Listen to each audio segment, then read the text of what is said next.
Bon dimanche, chers internautes. Comme d'habitude, nous avons une émission bien garnie pour vous durant les 2 prochaines heures.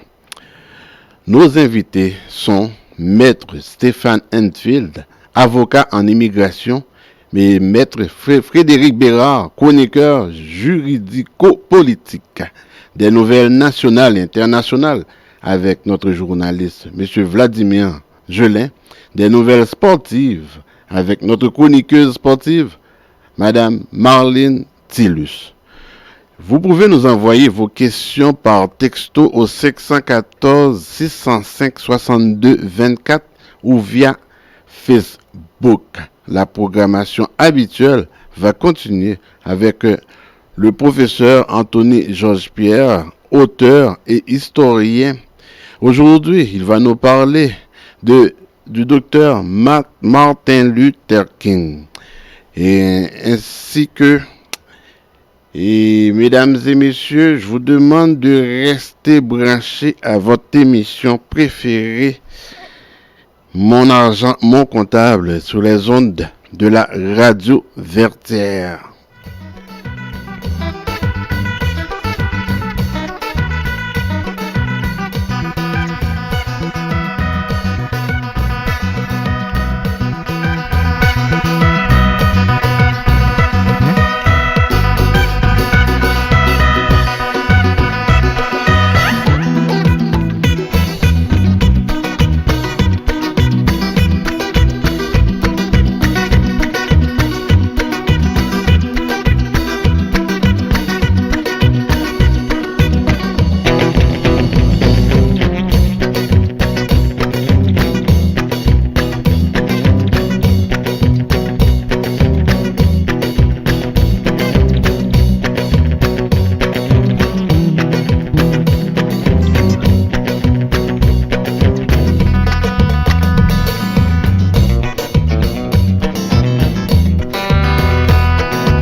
Restaurant Flap Flap, bonjour.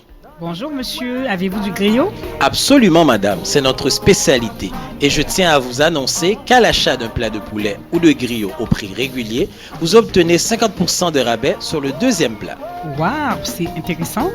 Bien sûr, et je tiens également à vous annoncer que le vendredi et samedi, nous avons du lalo et ce même samedi, le bouillon consommé. Et où êtes-vous situé? Nous sommes situés au 5808 Charleroi à Montréal-Nord, près de Lacordaire, en arrière du Canadian Tire, à côté du Walmart. Faites-vous aussi la livraison? Pour la livraison, ça oui madame. 514-329-7787. 514-329-7787. Restaurant Flap Flap, la cuisine authentique d'Haïti, en plein cœur de Montréal-Nord.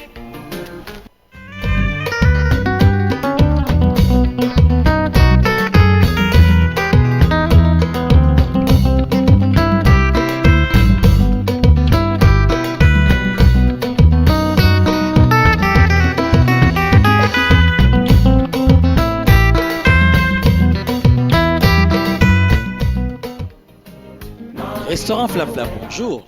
Bonjour monsieur, avez-vous du griot? Absolument madame, c'est notre spécialité. Et je tiens à vous annoncer qu'à l'achat d'un plat de poulet ou de griot au prix régulier, vous obtenez 50% de rabais sur le deuxième plat. Waouh, c'est intéressant. Bien sûr, et je tiens également à vous annoncer que le vendredi et samedi, nous avons du lalo et ce même samedi, le bouillon consommé. Et où êtes-vous situé? Nous sommes situés au 5808 Charleroi à Montréal-Nord, près de Lacordaire, en arrière du Canadian Tire, à côté du Walmart. Faites-vous aussi la livraison? Pour la livraison, ça oui madame. 514-329-7787. 514-329-7787. Restaurant Flap Flap, la cuisine authentique d'Haïti, en plein cœur de Montréal-Nord.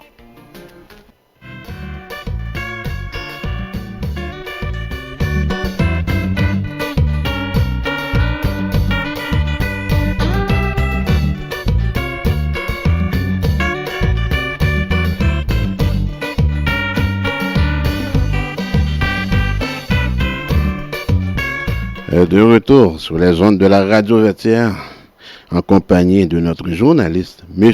Vladimir Gelin, ainsi que notre invité, Maître Enfield. Bonjour, M. Gelin. Bonjour, Gary. Bonjour à tous nos auditeurs et internautes. Bonjour, Maître Enfield. Bonjour. Maître Enfield, comme les gens savent, en tout cas pour ceux qui le savent bien sûr, vous êtes avocat spécialisé en droit de l'immigration. Pour 2021, l'immigration ressemblera à quoi pour le Canada? Écoutez, il faut comprendre que 2021, en matière d'immigration, sera probablement à l'image de l'année qui vient de se terminer, donc 2020. C'est-à-dire qu'on va être un peu à la merci de la situation de la pandémie. Alors, on comprendra que la frontière qui sépare le Canada avec les États-Unis est toujours fermée. La frontière également internationale étant toujours fermée. Donc, au niveau de l'immigration, ben ça a un impact, évidemment, on le saura, hein, ne serait-ce qu'au niveau des demandeurs d'asile. La fermeture des frontières a un impact direct, donc sur les demandeurs d'asile, sur les dossiers d'immigration. La pandémie a fait en sorte que la dernière année, on le sait, certains bureaux d'immigration à l'étranger et au Canada étaient fermés. Certains ont réouvert, fonctionnent au ralenti. La très grande majorité des fonctionnaires au sein du ministère d'immigration Canada sont en télétravail. Donc, évidemment, au niveau des délais de traitement, ça a un impact significatif. Changement important, cependant, pour 2021, c'est au niveau de la Commission de l'immigration et du statut de réfugié. Donc, toutes les sections, que ce soit pour une enquête d'interdiction de territoire, un appel en matière de parrainage refusé ou pour être entendu sur une demande de statut de réfugié. Donc, toutes les audiences dès demain, donc dès lundi, le 18 janvier, et ce jusqu'au mois de septembre prochain, toutes les audiences seront de façon virtuelle, c'est-à-dire aucune audience ne sera en présentiel, donc devant le tribunal au complexe Guy Favreau, à moins de cas d'exception. Et évidemment, on aura à évaluer éventuellement ce que ça signifie un cas d'exception pour avoir une audience en présentiel directement dans les bureaux du tribunal au complexe Guy Favreau. Le ministre de l'Immigration, il n'était pas censé embaucher, me semble qu'il avait dit vers la fin de 2020 qu'il devait embaucher davantage de fonctionnaires, de gens pour permettre de traiter les dossiers. C'est d'après ce que vous savez, c'est rendu où cette promesse-là? Je sais que, comme vous le dites, que oui, on devait augmenter les effectifs tant au niveau du ministère que du tribunal. Je sais que durant les dernières années, il y a eu des effectifs au niveau de la Commission d'immigration et du statut de réfugiés, que ce soit de nouveaux commissaires à la section de protection des réfugiés, à la section d'appel de l'immigration ou à la section de l'immigration. Évidemment, cela avait un impact sur le délai de traitement des dossiers. Hein. On sait, si on regarde au niveau d'une demande d'asile, le règlement sur l'immigration prévoit qu'une audience devra se tenir dans un délai maximum de 60 jours à partir du moment où vous faites votre demande de statut de réfugié.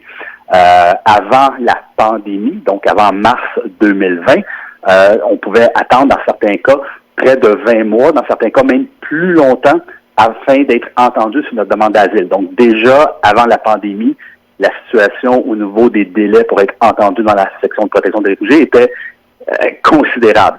La pandémie, étonnamment, aura un impact direct maintenant, mais sur la diminution de ces délais de traitement. Je m'explique. On comprendra que depuis mars, eh bien, il n'y a plus de nouveaux demandeurs d'asile ou très peu, rares exceptions, qui peuvent encore se qualifier pour faire une demande d'asile compte tenu de la fermeture des frontières.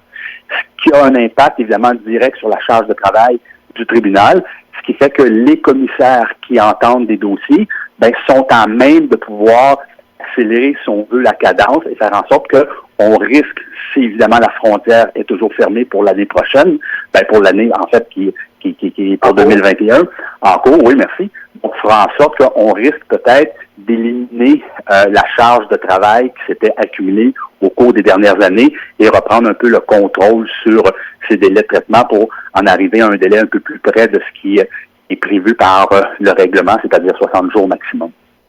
Maître Enfield, est-ce que cours, plutôt les instances décisionnelles, entre autres, je pense aux instances qui rendent des décisions en matière d'immigration. Ils n'avaient pas, mis avant la pandémie, on n'avait pas pensé à un mode alternatif pour accélérer les traitements. Ouais, ben en fait, oui, et on l'a mis en branle pour l'année 2020. J'imagine que ça va se poursuivre aussi en 2021. C'est-à-dire que certains dossiers qui semblent manifestement bien fondés par les agents du tribunal, donc communiquent avec les personnes visées pour leur demander de soumettre leurs preuves documentaires, parce qu'on sait, bon, la preuve documentaire doit être mise dans un délai de 20 jours, 10 jours, pardon, avant l'audience. Mais dans certains cas, on va appeler, on va inciter les demandeurs d'asile à soumettre leurs documents, leurs preuves documentaires plus rapidement pour ainsi évaluer est-ce qu'il est possible de rendre une décision sans la tenue d'une audience. Évidemment, si on rend une décision sans la tenue de cette audience, eh bien, la décision doit inévitablement être positive. Parce que si on ne peut pas rendre une décision négative sans audience. Et dans certains cas, on va tenir des audiences, mais ce qu'on appelle des audiences courtes. Des audiences qui, de façon générale, peuvent durer environ 3 heures. Lorsqu'on parle d'audiences courtes, ça peut durer environ 1 heure, 1 heure et demie, ce qui fait en sorte qu'on peut évidemment entendre plus de dossiers dans une même journée. Et là, oui, effectivement, ce programme est déjà en vigueur depuis 2020 et il va inévitablement se poursuivre en 2021, ce qui, comme vous le dites, aura inévitablement un impact aussi sur le nombre de dossiers qui vont pouvoir être entendus au cours de la prochaine. Bon, étant donné qu'on est en pandémie, Maître Enfield, vous avez écrit un livre que je tiens dans mes mains, Immigration et criminalité au Canada quand l'expulsion devient inévitable. Parlant de ça, en fonction de l'article 38 de la loi sur l'immigration, où est-ce qu'on parle de motifs sanitaires, et l'article 39, oui, si je ne m'abuse, où est-ce qu'on parle de motifs financiers, est-ce que, à cause de la pandémie ou à cause si quelqu'un a une personne ici qui a un problème de santé, est-ce qu'on peut évoquer l'article 25 qui parle de, si ma mémoire est bonne, qui parle de situation humanitaire? Est-ce que le gouvernement devrait tenir compte de situations humanitaires dans ce cas-là au niveau financier ainsi qu'au niveau sanitaire? En fait, si on parle de l'interdiction de territoire au Canada pour raisons sanitaires, c'est-à-dire que si on souffre évidemment d'une maladie grave pour laquelle on deviendrait un fardeau excessif pour la société canadienne, eh bien, on sera interdit de territoire et notre demande d'asile, notre demande, de résidence permanente, de même que celle des personnes liées à notre demande, que ce soit une conjointe et des enfants, seront également rejetées sur cette base-là. Et évidemment, il faut évaluer, il faut que l'agent évalue, est-ce que la maladie qui est invoquée fait en sorte que la personne sera un fardeau excessif pour la société canadienne. Alors évidemment, il y a des critères, il y a des barèmes qui doivent être rencontrés. Et là, la question se pose. Est-ce qu'une personne atteinte de la COVID-19 constitue un fardeau pour la société canadienne? C'est une excellente question. On comprendra que la frontière étant maintenant fermée, en tout cas, personnellement, je n'ai pas été confronté à cette interdiction de territoire présentement dans des demandes de résidence permanente pour des raisons sanitaires ou même pour des raisons financières. Reste à voir dans les prochains mois quelle sera la position d'Immigration Canada. Évidemment, lorsqu'on est ciblé ou visé plutôt par une procédure d'interdiction de territoire, ben vous l'avez mentionné, l'article 25 de la loi sur l'immigration et la protection des réfugiés permet à une personne qui est visée par une interdiction de territoire, que ce soit sanitaire ou même pour criminalité ou grande criminalité, soumettre donc des arguments d'ordre humanitaire en vertu de l'article 25, communément appelé une demande de dispense ministérielle, afin de faire lever ces effets négatifs de l'interdiction de territoire pour que la demande de résidence permanente puisse être accordée malgré l'interdiction de territoire. Évidemment, il faut comprendre que c'est un pouvoir discrétionnaire de l'agent, ce qui signifie que ce n'est pas parce que vous faites cette demande de dispense ministérielle en vertu de l'article 25, elle sera accordée. Mais si, dans les faits, elle est accordée, eh bien, la demande de résidence va suivre son cours.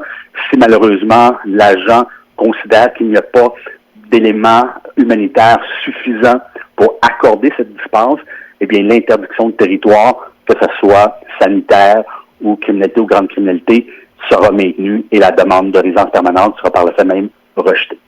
OK. Maître Enfield, vous venez de dire quelque chose de très important. Fait que pour mieux comprendre, vous avez parlé de l'agent. OK, si je comprends bien, c'est à l'agent de l'immigration qu'on écrit et non au ministre de l'immigration directement, que l'article 25 parle? Effectivement, en fait, c'est par délégation de pouvoir. Lorsqu'on parle d'une demande de dispense ministérielle, eh bien, on comprendra qu'on n'écrit pas, on ne s'adresse pas directement, personnellement au ministre concerné, mais plutôt au ministère. Et par le biais de pouvoir, de délégation de pouvoir, le ministre délègue évidemment son autorité et son pouvoir décisionnel à des fonctionnaires. Et c'est ces fonctionnaires-là qui, au nom du ministre, rendent les décisions.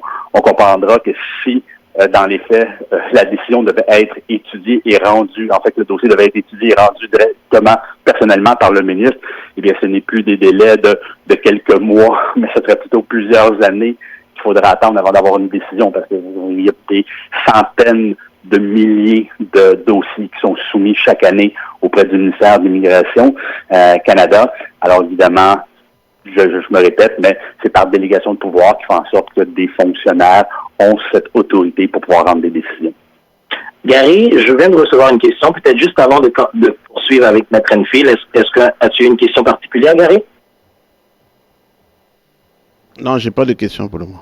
D'accord. Donc, Maître Enfield, un auditeur m'envoie cette question. Je suis atteint d'un accident et je fais une demande pour un membre de ma famille pour venir m'assister. Toutefois, j'ai été confronté à un problème. Il me manquait quelques dollars, environ 5 000 $ pour répondre à ma demande. Qu'est-ce que je pourrais faire dans ce cas pour que le membre de ma famille puisse venir, puisse venir me prêter mes forces en dépit que je n'ai pas tout l'argent requis par l'État? Oui. Ben, écoutez, c'est un peu difficile pour moi de pouvoir répondre adéquatement à cette question de votre auditeur, puisqu'il me manque beaucoup d'informations. En fait, quel genre de demande que la personne a soumise. Bon, pour les fins de la discussion, prenons l'hypothèse si c'est une demande de visa de visiteur, donc de touriste.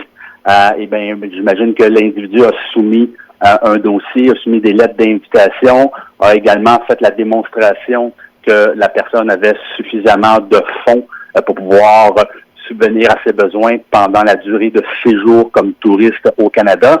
Encore une fois, il faut bien comprendre, hein, visiter le Canada, ce n'est pas un droit, c'est un privilège. Et l'agent des visas basé à l'étranger doit s'assurer que la personne à qui on va délivrer ce visa de touriste, eh bien, quittera le Canada à la fin de son droit de séjour, qui est un maximum de 6 mois qui peut être renouvelé, mais c'est un délai maximum de 6 mois. Un droit de séjour comme touriste, c'est 6 mois de façon générale, à moins que l'agent à la frontière vous donne un délai moindre. Eh bien, on doit évidemment évaluer plusieurs éléments. Le lien d'attachement au pays, est-ce qu'on a un travail, est-ce qu'on a des membres de la famille, est-ce qu'on a des avoirs. Maintenant, est-ce que on a suffisamment de fonds pour pouvoir subvenir à nos besoins pendant notre séjour au Canada? Est-ce qu'il y a de la famille au Canada qui peut nous prendre en charge, des choses comme ça? Donc, si l'agent est convaincu que la personne va quitter le Canada, eh bien, le visa va être accordé. La très grande majorité des refus sur des visas de touristes par un agent des visas à l'étranger, c'est sur la base, justement, que l'agent ne croit pas que la personne est un véritable visiteur, c'est-à-dire qu'elle quittera le Canada à la fin de son droit de séjour, mais cherche plutôt à s'établir ou à venir travailler au Canada d'une façon détournée sans obtenir les documents à cet effet, c'est-à-dire soit un permis de travail en bonne et due forme ou une résidence permanente. La personne a précisé, l'auditeur en question a précisé, Maître Enfield, la personne a dit, c'est pour un regroupement familial. Oui. Alors, si on fait un regroupement familial, ce qu'on appelle communément un parrainage, encore faut-il savoir qui on souhaite parrainer. Si on parraine un conjoint ou une conjointe, eh bien, il n'y a pas de grille financière d'évaluation, donc à évaluer. C'est-à-dire qu'on peut être étudiant, on peut être sans revenu, évidemment, on ne doit pas être prestataire de l'aide sociale, mais on peut être, par exemple, on reçoit des prestations d'assurance chômage, être boursier, peu importe, et même être en emploi et avoir un revenu très modeste, et on peut quand même parrainer son conjoint et sa conjointe. Évidemment, si on parraine parents, grands-parents, enfants, eh bien, évidemment, on tombe sur une grille financière, donc d'évaluation des sommes d'argent, qui doit être évidemment évaluée pour s'assurer qu'on a suffisamment de fonds pour pouvoir subvenir à nos obligations financières pendant toute la durée de l'engagement. Parce qu'il faut comprendre que lorsqu'on soumet une demande de réunification familiale, on s'engage auprès du ministère de l'Immigration du Québec à pouvoir subvenir de façon générale aux besoins des membres de la famille qu'on parraine. Alors évidemment, si on manque de fonds ou si on n'atteint pas le seuil minimal requis, ben malheureusement, c'est effectivement un motif pour se voir refuser cette demande de réunification familiale. Maintenant, si on a une conjointe ou si on a un conjoint, évidemment, cette personne-là peut être co-signataire de l'engagement. Et donc, cette personne, on pourra ajouter sa source de revenus au montant qui est soumis auprès du ministère dans le cadre de notre dossier de regroupement familial. Donc, pour votre auditeur, ben, si évidemment monsieur a une conjointe, eh bien, il faudrait évaluer la possibilité que cette conjointe devienne co-signataire dans son dossier. Maître Enfield, je ne peux pas vous laisser partir sans vous parler de soccer parce que vous êtes un fan du ballon rond. L'Impact de Montréal a changé de nom, c'est devenu Club de foot Montréal. Ça a l'air que Maître Enfield n'est pas très content de cela. Quelle mauvaise décision. Vous savez, je dis depuis quelques heures à la blague à mes collègues, écoutez, le gouvernement devrait prendre exemple sur les dirigeants de l'Impact de Montréal. Il n'y a pas plus unanime comme décision. Bon, évidemment, les gens semblent unanimes, mais pas de façon favorable à cette décision de l'Impact. Mais oui, je suis un amateur de l'Impact, un amateur de soccer, mais principalement de l'Impact de Montréal. J'ai été détenteur je dis bien j'ai été parce que bon, j'ai pris la décision d'annuler mes billets de saison. J'ai été détenteur de billets de saison depuis plusieurs années et j'ai pu voir le club évoluer. Malheureusement, je trouve que non seulement le logo, mais le nom, mauvaise décision. Je voyais souvent les publicités là, depuis les dernières heures sur la page et sur le site de l'Impact de Montréal, droit devant. Ben, moi, malheureusement, je dois dire que ça va être droit dans le mur dans les prochaines semaines pour cette organisation. Dommage pour les amateurs, dommage pour les joueurs, mais c'est pas la première fois que les dirigeants prennent des décisions qui vont à l'encontre, à mon avis, des intérêts des amateurs.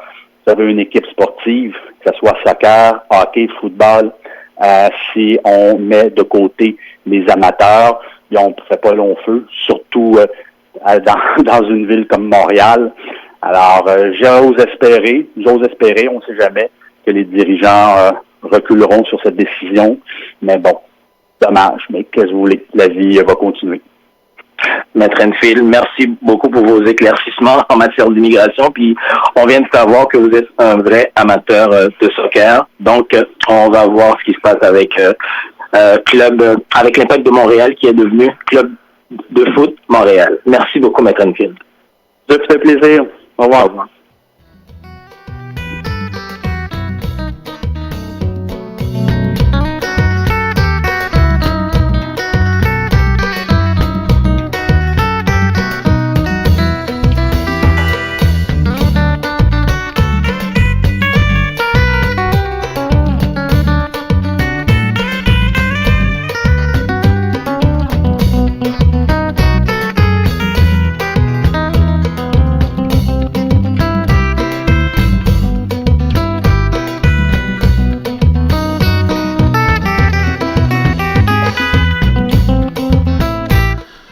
Oui, de retour sur les ondes de la radio Vertière, en compagnie de notre chroniqueuse sportive, Madame Tillus. Bonjour, Madame Tillus.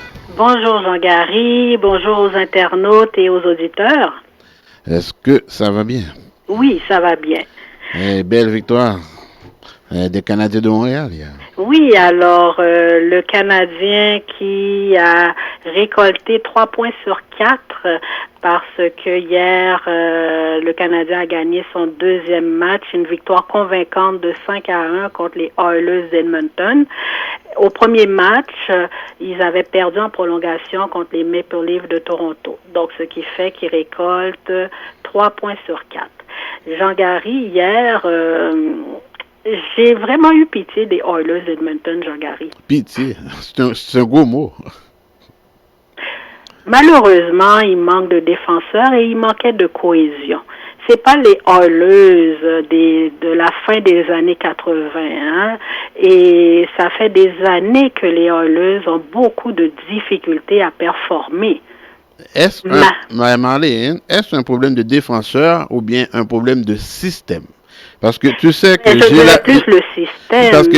j'ai l'habitude de dire souvent ici même qu'un système, c'est l'ensemble des éléments et des sous-éléments qui doivent être interreliés dans le but de former un tout. Et pourquoi que je dis ça? En tout cas, c'est juste un match ou deux, donc on peut pas... Une saison ne dure pas un match ou deux. Et hier, je regardais... Les Oilers ont perdu leur premier match... c'était terrible, c'était dur à voir le premier match qu'ils ont perdu contre Vancouver. Donc ils ont combien de points là? 2-6? Oui. Mais regarde, là, quelques matchs, ça veut rien dire encore. Non, c'est sûr que c'est un début de saison. C'est juste un début de saison. Quand même, hier, en regardant les Oilers, ça m'a fait un petit quelque chose. Par contre, le Canadien a été convaincant. On voit, c'est tout à fait le contraire. On voit que les joueurs, il y a une chimie. Les trios fonctionnent très bien. On voit aussi Nick Suzuki qui performe, qui joue de manière très intelligente avec la rondelle. Il y a le défenseur Romanov aussi pour son deuxième match à la Ligue nationale qui performe bien. Alors, on verra la suite, mais le Canadien, on peut pas dire qu'il ne connaît pas un mauvais début.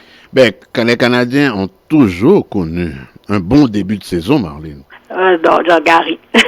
Attention. Là, moi, je vais attendre avant avec les Canadiens de Montréal.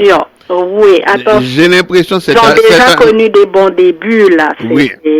On attend. On va attendre. On va être prudent, mais par contre, mais cette saison, ça devrait être très bon. Même si c'est 2 matchs, ça augure bien. Ça, je suis tout à fait d'accord avec toi. Oui. Alors, ce qui a aussi retenu l'attention au niveau du hockey, c'est le jeune Pierre-Luc Dubois, qui est un joueur de centre chez les Blue Jackets de Columbus. Il y a des rumeurs comme quoi il veut jouer pour le Canadien de Montréal. En fait, Pierre-Luc Dubois, la façon dont on a su que il semblerait ne plus vouloir jouer pour les Blue Jackets, c'est l'entraîneur John Tortorella qui l'aurait mentionné en point de presse. Et là, les rumeurs s'emballent. Ben avec Tortorella, il se passe toujours de quoi de toute façon. Exactement. Et moi, honnêtement, il y a des rumeurs qui disent que Bergevin, il pense à échanger Kotkaniemi, Mété pour avoir Pierre-Luc Dubois. Honnêtement, il y a d'autres rumeurs excuse-moi là, Marlène, il y a d'autres rumeurs qui parlent de Suzuki aussi. Oui, ben en fait, ils disent que le directeur général de Columbus, pour échanger Pierre-Luc Dubois, aimerait avoir Suzuki. Moi, si j'étais Bergevin, je jouerais la carte de la prudence. Je vais vous expliquer pourquoi. Bergevin a toujours dit qu'il bâtit son équipe avec les jeunes joueurs. OK? On sait que Dano, qui joue sur le premier trio, c'est sa dernière année.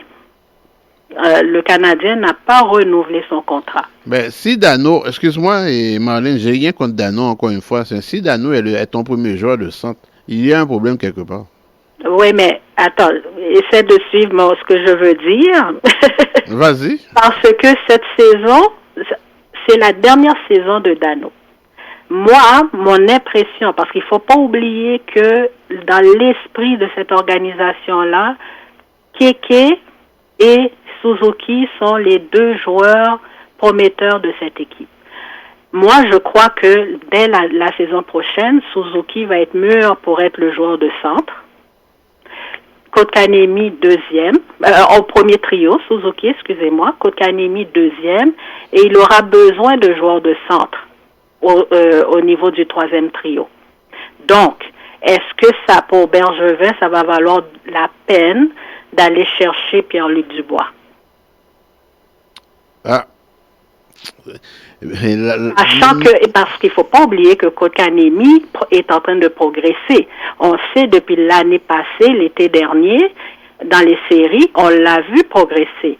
Là, cette saison, il ne connaît pas un mauvais début de saison. Et si on va dans l'esprit du Canadien, c'est justement ça qui est en train de se passer. En plus, du côté de Columbus, c'est l'entraîneur qui a parlé de cette rumeur que Pierre-Luc Dubois ne veut pas rester. Là maintenant, et Pierre-Luc Dubois est un joueur de concession. Est-ce que le directeur général, pour lui, ça va être gagnant de laisser partir ce joueur de concession-là? Je ne pense pas. Plutôt Tortorella qui va quitter. La question se pose. Ah, faudra faire un choix entre les deux. Ben voilà. Puis Tortorella est réputé et connu pour faire des frasques. Donc, à un moment donné, c'est le directeur général qui va se positionner. Ben, il est déjà en chicane avec Domi, semble-t-il. Ah oui, ben oui. Ouais. Oui, déjà le deuxième match, ça ne va pas avec Domi. Donc là, maintenant, c'est le directeur général de Columbus qui va vraiment prendre des décisions. Est-ce que c'est son bon joueur de concession qui doit quitter ou l'entraîneur? En tout cas, cette fin de semaine... C'est un pensez-y bien. Cette fin de semaine, j'ai eu la chance de regarder mon piqué. Je pense que The King is back. Oui, ben... Même si qu'il a 0 points, même si qu'il a 0 points en 2 matchs, mais oui. Je sens qu'il va connaître toute une saison de hockey cette année. Oui, espérons-le. Ben, s'il est bien traité par la direction, mais jusqu'à présent, il joue bien aussi. Il joue bien, oui, mais tu sais, Jean-Gary, il y a des années comme ça. Il y a des années où un joueur performe bien, et puis une autre année, pour X raisons, ça ne va pas. Mais ça ne veut pas dire que sa carrière est presque terminée, bien au contraire. Donc, on va voir cette année comment il va progresser. Et au basketball, Marlene. Oui, une autre grosse histoire. Ouais. Avec James Harden, le joueur de basketball âgé de 31 ans qui a quitté les Rockets de Houston pour aller rejoindre Kevin Durant chez les Nets de Brooklyn. Déjà hier, il a récolté 32 points, 14 passes et 12 rebonds. On appelle ça triple-double dans le langage du basketball. Et oui, oui. Alors, mais James Harden voulait quitter avant même. Il avait souhaité quitter avant le début de la saison, surtout lorsque l'entraîneur a démissionné, Mike D'Antoni, et James Harden ne voulait pas rester chez les Rockets de Houston. Il a mentionné qu'il manquait de chimie, que ça ne va pas dans cette organisation-là. Donc, il a fait le choix de choisir une équipe qui risque d'aller loin dans cette saison, surtout dans les séries. Alors, donc c'est pour ça il joue au sein de Brooklyn, surtout pour jouer avec Kevin Durant. En tout cas, je pense que les Nets, en théorie, devraient remporter la coupe cette année. On le souhaite, hein? Pour battre King James. Je sais que les fans de King James, ils sont déjà fâchés. Ils sont fâchés, mais ça va être une belle rivalité si ça se concrétise. Et on connaît la bête noire de King James. Dès qu'il voit Kevin Durant, il commence à trembler. Oui, oui, c'est vrai. C'est vrai. Alors, encore une belle saison de basketball en vue. Et le CMF, Montréal, comment on appelle ça encore là? Le club de foot de Montréal. C'est tellement difficile à prononcer. Et moi, je dis toujours l'Impact. Cette semaine, maintenant, l'Impact devient le club de foot de Montréal. Mais pourquoi ce changement, Marlene? Ben, je me pose la question presque chaque jour parce que je comprends pas. Je comprends pas pourquoi maintenant. Je ne comprends pas pourquoi ce nom-là. Ça suscite un débat. Jusqu'à présent, ça suscite un tollé. Je me souviens Kevin Gilmore, quand il est entré en fonction il y a 2 ans, il disait que il est directeur de marketing, puis son objectif c'est d'attirer plus de clientèle. Je ne sais pas, en nommant l'Impact Club de foot, qui il veut attirer. Je n'ai pas compris ce move-là. Puis en y pensant, en lisant les différentes réactions, moi je me suis dit, ben pourquoi l'Impact n'a pas fait participer les fans? Si ils voulaient tant changer d'identité que ça, pourquoi ils n'ont pas fait participer les fans? Ben, on connaissait déjà la réponse. C'est tout à fait normal, Marlene. Un peu comme si on regarde les Rockets de Laval. Quand ils ont quitté Hamilton, l'organisation du Canadien a demandé aux fans de trouver un nom pour l'équipe. Donc, c'est les fans qui ont trouvé le nom des Rockets. Ah ouais? L'entremise d'un concours, oui. Souvent, dans les organisations sportives, quand ils veulent trouver un nouveau nom, ils demandent l'avis des fans. Ouais. Pour le club de foot de Montréal, ne serait-ce que pour ceux qui sont détenteurs de billets, pourquoi ils les ont pas consultés? Ah, je ne le sais pas. J'aurais bien aimé savoir pourquoi, mais malheureusement, oui. Moi, si j'avais Kevin Gilmore devant moi, je lui aurais demandé pourquoi maintenant était si urgent de changer de nom et aussi pourquoi les fans n'ont pas participé. Ouais. Parce que là, maintenant, c'est vraiment... moi, je souhaite sincèrement que l'équipe performe parce que c'est ça qui va sûrement apaiser les gens.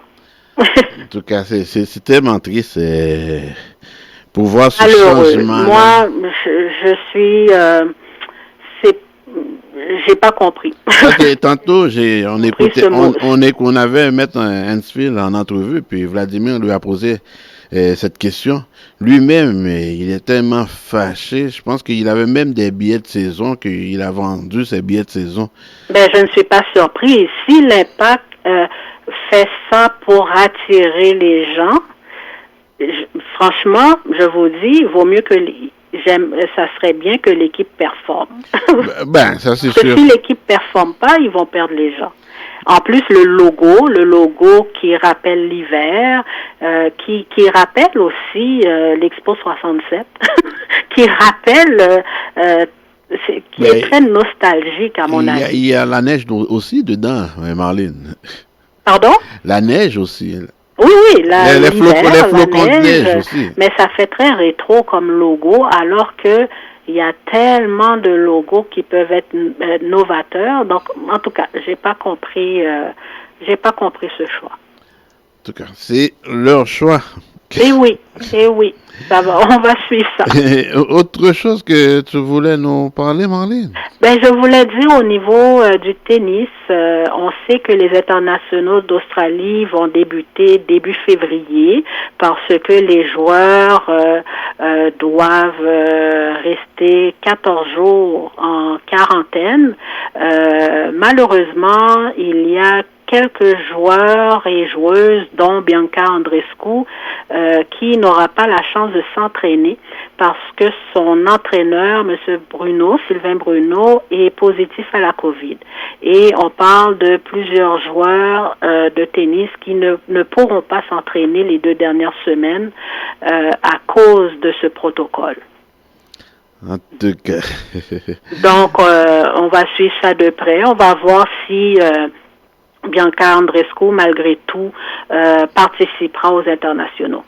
Et autre chose, Madame Tillus? Non, pour l'instant, pour cette semaine, ça va. Donc, le Canadien, si on revient au hockey, jouera demain contre les Oilers Edmonton. Puis après, ça va être une série de 3 matchs contre les Canucks de Vancouver à Vancouver. Et le premier match local du Canadien aura lieu le 28 janvier. Merci, Madame Tillus. Merci, à la semaine prochaine. D'accord. Au revoir.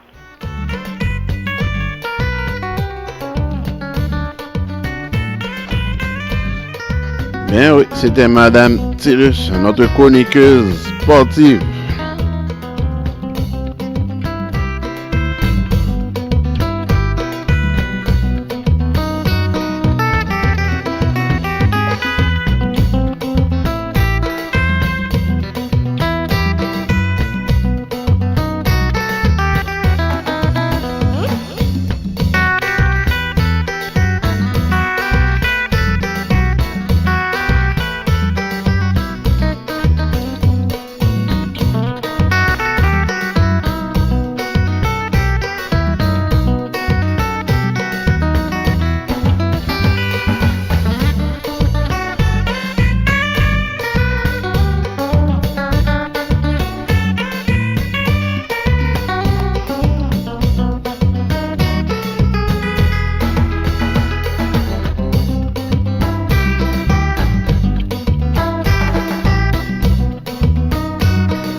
De retour sur les ondes de la radio Vertière, en compagnie de notre invité, Maître Frédéric Bérard, ainsi que notre journaliste, M.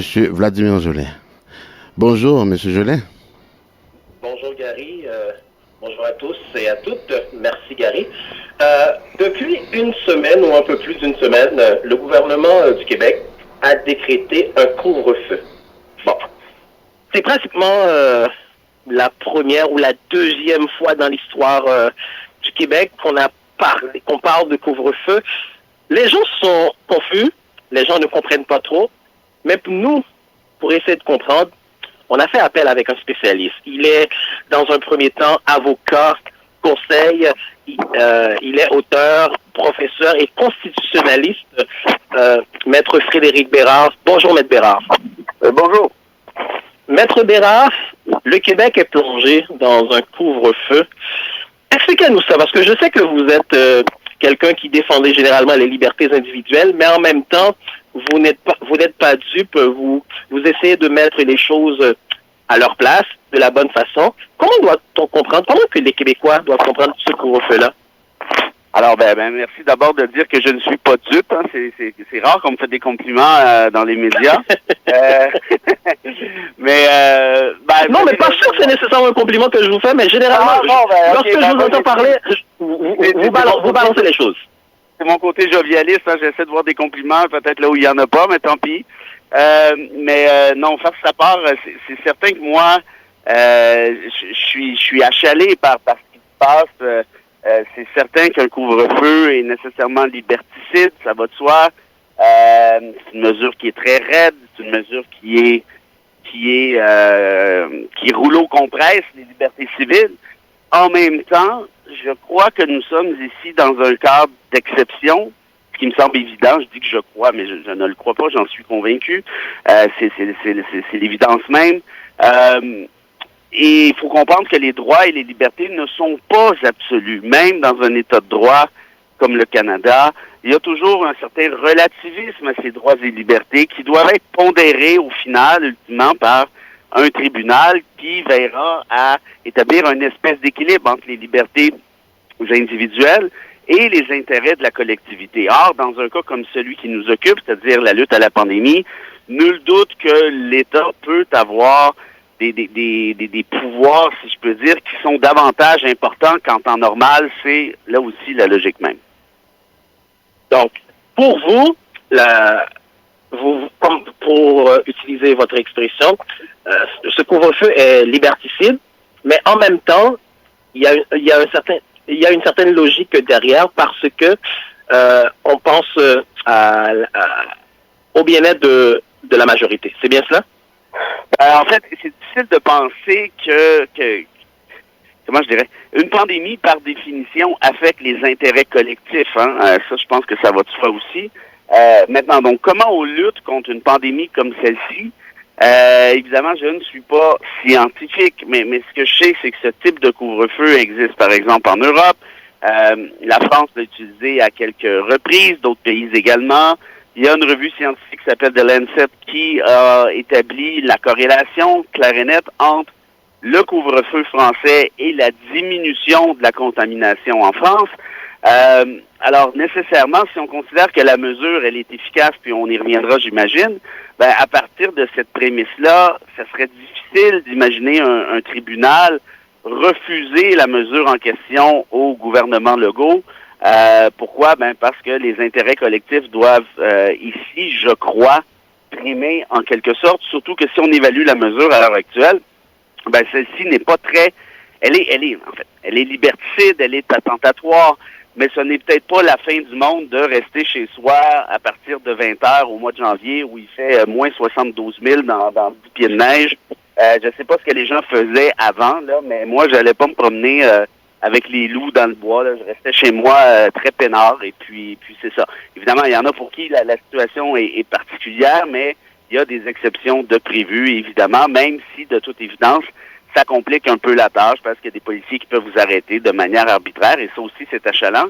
Mais de toute évidence, encore une fois, dans une situation qui est exceptionnelle comme celle-ci, ça prend des mesures qui le sont tout autant. Est-ce que les contraventions salées, communément appelées chez nous d'étiquettes, est-ce qu'elles sont justifiées, M. Bérard?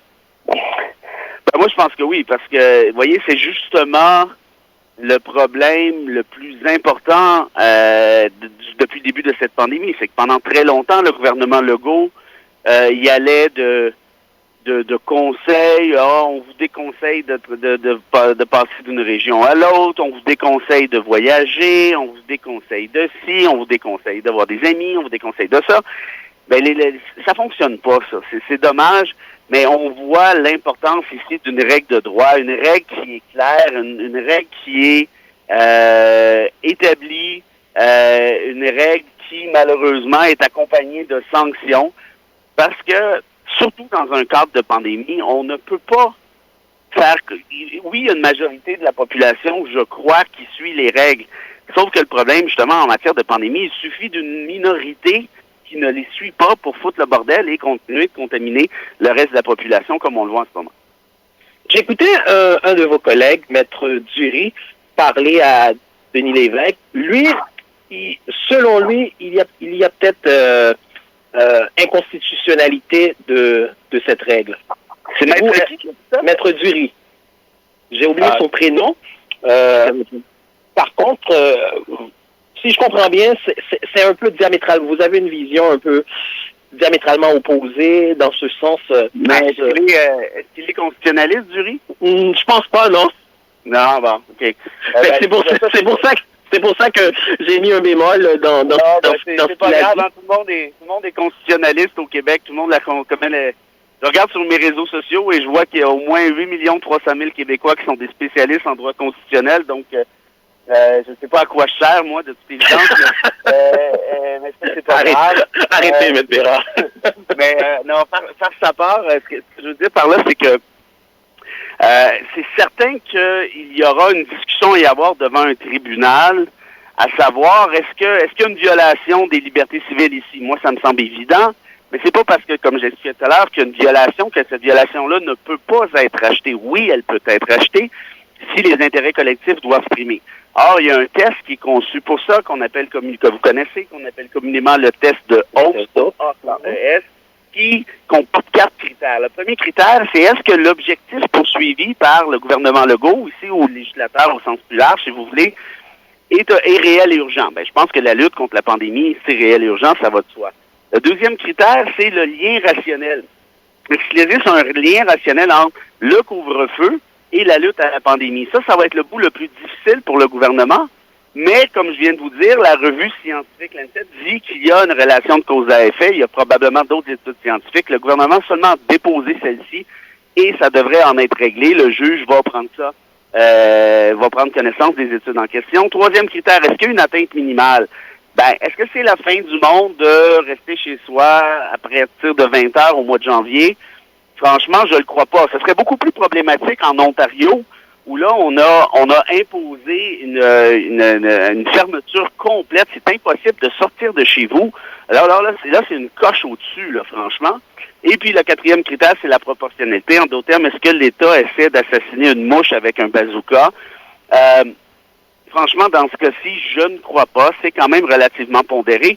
Ma réponse, cela dit, serait différente si on permettait, par exemple, aux policiers de rentrer dans votre domicile comme ça, sans mandat d'un tribunal. Là, ça serait autre chose. Mais dans le cas qui nous occupe, les policiers n'ont pas d'affaires à votre domicile. C'est des arrestations sur la route. Oui, c'est pas plaisant. Oui, c'est arbitraire. Oui, c'est achalant. Oui, ça a des allures d'État policier qui nous énervent. Mais au final, est-ce que c'est la fin du monde? Je ne crois pas, surtout que celle-ci est quand même temporaire par définition. Bien. Ça, c'est le côté canadien, québécois de la chose. Maintenant, voyons un peu sur une autre note. Je sais que vous avez une autre entrevue tantôt, je ne vais pas vous garder, ça va se faire très vite. Il s'est passé quelque chose la semaine passée, ou voilà déjà 2 semaines, au Capitole aux États-Unis. Vous parlez, on vous entend, vous, l'état de droit, c'est votre passion, vous êtes pour au bout. Mais, avec tout ce qui se passe aux États-Unis, est-ce que, rendu là que le Congrès veut destituer Trump à quelques jours, pratiquement quelques heures de la fin de son mandat, est-ce que c'est justifié, ça aussi? Vous voulez dire la procédure de destitution? La procédure, exactement. Ouais, moi je pense que oui, puis je m'explique pour 2 raisons essentiellement. La première, c'est qu'une procédure de destitution empêcherait Trump de se représenter et même de penser se représenter en 2024, ce qui serait une sacrée belle idée. En d'autres termes, on en aurait fini de ce petit facho. On n'aura pas fini autrement, il va se remanifester sur d'autres médias sociaux, j'en doute pas, mais au moins politiquement, l'enfoiré va être écarté et tant mieux, parce que ce gars-là a causé des dommages directs et collatéraux absolument épouvantables à la démocratie, à l'état de droit, à l'intelligence collective, à la vérité, à l'information, à l'honnêteté. Je le déteste, mais très farouchement, et de manière, je pense, malheureusement, objective. Donc, au moins, on se débarrasserait de lui là-dessus. Et deuxièmement, et ça rejoint ce que je viens de dire, je crois, c'est qu'on enverrait le message suivant. C'est qu'il est absolument inacceptable, et j'insiste, inacceptable, qu'un président ou qu'un homme ou une femme politique tout court puisse encourager de tels événements, puisse demander à des partisans qui sont pas toujours les plus allumés, là, on va se le dire, là, d'aller attaquer l'enceinte législative, le berceau de la démocratie américaine. Ceci est absolument, je le répète, dégueulasse. C'est inacceptable. Et si on dit que c'est inacceptable, il faut qu'il y ait des conséquences à ça. Et quand Trump nous dit, arrêtez, si vous voulez me destituer, si vous continuez, là, ma gang va être encore plus fâchée, plus violente. Mais ça, si on refusait, ça serait de lui donner raison. Ce serait de céder à ses menaces et à son chantage. Moi, je dis, ceci doit se terminer. On doit, puis là, je parle comme si j'étais américain, mais j'en ai rien à foutre à quelque part, là. Mais franchement, c'est le symbole pour la démocratie et pour l'État de droit qui importe en Occident.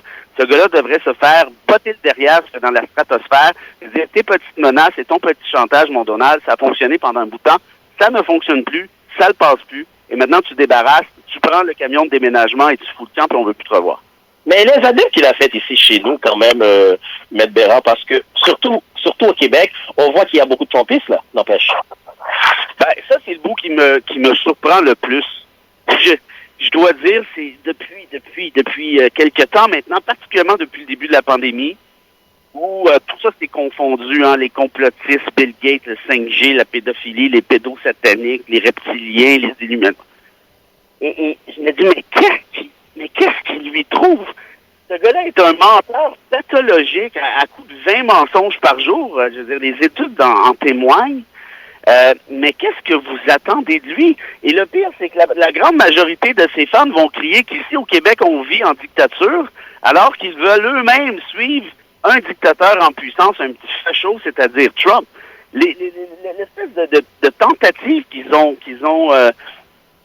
essayé sur le Capitole, là, c'est quoi ça si c'est pas une tentative de renverser l'État de droit? Parce que dans leur tête de ticoun, là, ils allaient être capables d'asseoir le pouvoir de Donald. Mais ça, c'est renverser le pouvoir par la force. C'est pas de la dictature, ça? Moi, je dirais que oui. Alors, toi, tu trouves que te faire mettre un masque de manière obligatoire est de la dictature, mais renverser le pouvoir par des guns, ça, c'est pas de la dictature. Franchement, il y a un manque d'intelligence ici qui est patent et qui m'inquiète pour la suite des choses. Maître Bérard, juste en une minute avant de terminer, 2021, est-ce qu'on doit s'attendre à un livre de vous? Est-ce que le livre sur Omar Kader va nous être livré pour 2021? Vous êtes gentil de poser la question. On me la pose parfois. Voyez, pour Omar Kader, je suis rendu à la page 420. Et là, si j'arrêtais de donner des entrevues tout le temps, le samedi notamment, peut-être que j'aurais le temps de le terminer, mais c'est l'objectif. Sinon, il y aura un recueil de textes, je vous l'annonce en primeur, qui va sortir au mois de mai, et peut-être aussi un roman sur l'information et l'état de droit, peut-être à l'automne 2021, mais entre, il y en aura au moins un des trois, ça c'est sûr. Bon, merci beaucoup, Maître Bérard, et bonne autre entrevue. Merci à vous, salutations à toute la communauté haïtienne, mes amis, et puis après la pandémie, j'attends vos invitations pour aller manger un plat typique de votre pays. J'ai vu la soupe du jour de l'an ici, qui est la soupe de l'indépendance pour vous, et franchement, vous m'avez mis l'eau à la bouche, alors j'attends l'invitation. Ton plaisir, Maître Bérard. Salut. Au revoir. C'était Frédéric Bérard, constitutionnaliste, auteur et professeur de droit constitutionnel. Voilà, Gary.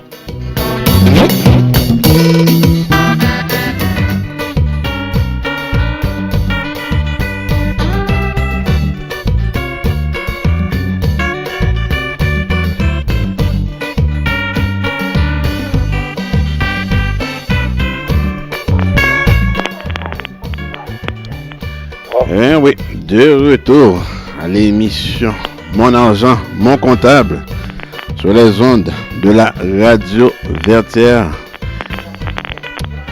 On s'en va directement à Miami avec le professeur Anthony Jospierre. Bonjour professeur. Bonjour Gary, et nous saluons les membres de l'équipe ainsi que les auditeurs et auditrices de cette émission.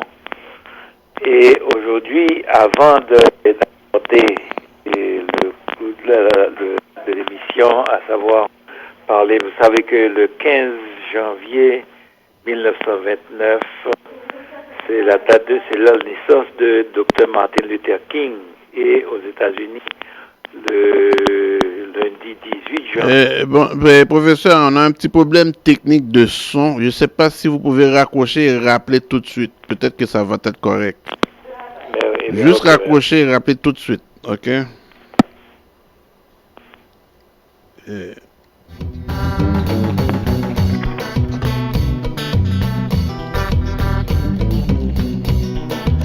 Un petit problème technique, hein? Vous savez, lorsque on fait du direct, ce sont des choses qui arrivent.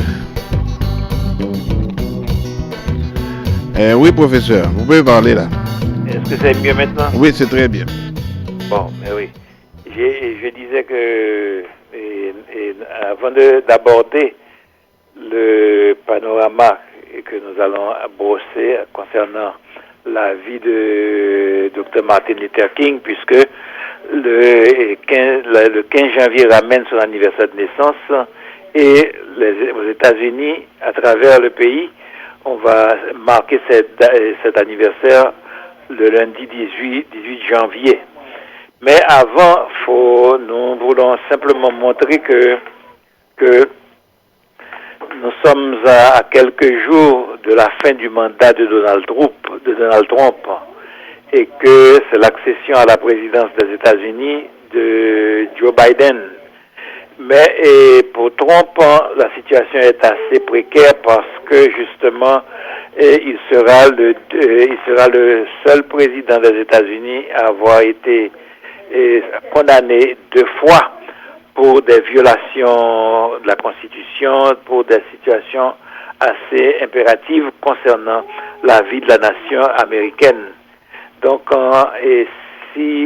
déjà le Congrès des députés s'est déjà prononcé sur cette situation à une majorité de 232 voix contre 197, inclus 10 républicains qui ont soutenu la proposition des démocrates. Et maintenant, c'est au Sénat de décider. Il faut un vote des 2 tiers. Ça veut dire que 67 voix. Donc, les 50 démocrates, donc il faut 17 républicains pour traverser la marche et adhérer au mouvement. Donc on ne sait pas ce qui va se passer. Cela va se passer probablement après l'installation à la présidence de Joe Biden. Donc on attend. Et si ça se produit, il ne pourra pas même occuper dans l'avenir une fonction de chef de section. Donc c'est une situation assez difficile. Bon, concernant Dr. Martin Luther King, nous savons que c'est un homme extraordinaire qui avait reçu une certaine onction de la trempe de Toussaint Louverture de Jean-Jacques Dessalines. Il est né à Atlanta, en Géorgie, un État du Sud, le 15 janvier 1929. Il est le fils d'un pasteur baptiste. Et il fit des études supérieures dans le Nord et a connu les contraintes de la ségrégation raciale. Après avoir obtenu, moyennant un titre de docteur à l'université de Boston, il est choisi comme pasteur dans une paroisse noire de Montgomery et gagne rapidement l'estime des fidèles qui le suivent dans son combat pour les droits civiques. Dans l'esprit de King, cette lutte n'a de sens que si elle conduit à une société plus harmonieuse et plus fraternelle entre blancs et noirs. Donc, il se montant partisan de la non-violence inspiré de Gandhi. Pour King, rien ne sert de détruire, puisque nécessairement, et au final, la justice vaincra. Cela explique qu'il supportera sans se rebeller plus de 120 arrestations. Il a connu 120 arrestations au cours de sa vie militante. Et en 1957, il fonda la Southern Christian Leadership Confederation, qui existe encore, qui va organiser des boycotts, des marches en faveur de la liberté. Il se rend partout où les Noirs cherchent à se faire entendre et à plaider la déségrégation malgré une violente et permanente répression exercée par des jusqu'au boutistes aveugles. Face aux États, et néanmoins, le Congrès commence à réagir. En 1957, une loi institue une commission des droits de l'homme pour mettre fin aux manœuvres visant à interdire l'inscription des Noirs sur les listes électorales, c'est-à-dire pour accélérer le droit de vote. En 1960, l'élection à la présidence des États-Unis de John Fitzgerald Kennedy, à laquelle le vote noir a amplement contribué, apparaît comme un espoir de changement. Pourtant, l'évolution va rester lente et douloureuse, notamment parce que plusieurs gouverneurs du Sud sont des démocrates comme John Kennedy et parce que Edgar Hoover, le chef du FBI, est persuadé que le mouvement noir est manipulé par les communistes, par Moscou. Donc l'année 1963 est cependant cruciale, notamment en raison des événements de Birmingham en Alabama, fief du gouverneur démocrate Wallace. Et au printemps, les Noirs lancent une vaste campagne en faveur des droits civiques et sont épaulés par King. Très vite, la tension monte dans la ville et une explosion de violence interraciale se déclenche, faisant plusieurs morts. Pour l'Amérique, le choc est réel et le président Kennedy peut désormais se permettre de frapper fort et de proposer une loi historique en faveur de l'égalité civique. Donc, nous avons dit que l'année 1963 est cruciale pour les Noirs américains en raison des événements de Birmingham. Et le 28 août 1963, plus de 250 000 personnes, dont 60 000 blancs et des vedettes comme Burt Lancaster, Marlon Brando et Joan Baez, se rassemblent à Washington pour protester contre les agissements répréhensibles et d'une Amérique tensée vers le racisme. C'est le fameux I have a dream, j'ai un rêve, coloré par l'affirmation de la fraternité humaine,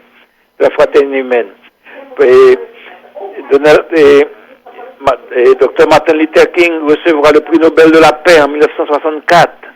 Il prend la défense des exploités, des grugés à travers le monde. Le 4 avril 1968, alors âgé de 39 ans, King est abattu à Memphis par James Earl Ray. Donc le rêve du docteur Martin Luther King est-il loin d'être réalisé en dépit des succès impressionnants réalisés par la communauté noire américaine dans les domaines social, économique, politique et culturel. Son discours prononcé à Washington devant une foule évaluée à plus de 250 000 personnes, le 28 août 1963. Voici quelques fragments de ce discours qui représentent l'une des pages les plus fascinantes de l'histoire politique des États-Unis. King nous dit: il est aujourd'hui évident que l'Amérique a failli à sa promesse en ce qui concerne ses citoyens de couleur. Au lieu d'honorer son obligation sacrée, l'Amérique a délivré au peuple noir un chèque sans valeur, un chèque qui est revenu avec la mention provision insuffisante. Mais nous refusons de croire que la Banque de la Justice ait fait faillite. Nous ne pouvons croire qu'il n'y ait pas de quoi honorer ce chèque dans les vastes coffres de la chance en notre pays. Aussi sommes-nous venus encaisser ce chèque, un chèque qui nous fournira sur simple présentation les richesses de la liberté et la sécurité de la justice. Et il poursuit: nous sommes également venus en ce lieu sanctifié pour rappeler à l'Amérique les exigeantes urgences de l'heure présente. Il n'est plus temps de se laisser aller au luxe, d'attendre et de prendre les tranquillisants de demi-mesure. Le moment est maintenant venu de réaliser les promesses de la démocratie. Le moment est venu d'émerger des vallées obscures et désolées de la ségrégation pour fouler les sentiers ensoleillés de la justice raciale. Le moment est venu de tirer notre nation des sables mouvants de l'injustice raciale pour la hisser sur le roc solide de la fraternité. Le moment est venu de réaliser la justice pour tous les enfants de Dieu. Il serait fatal à notre nation d'ignorer qu'il y a péril dans la demeure.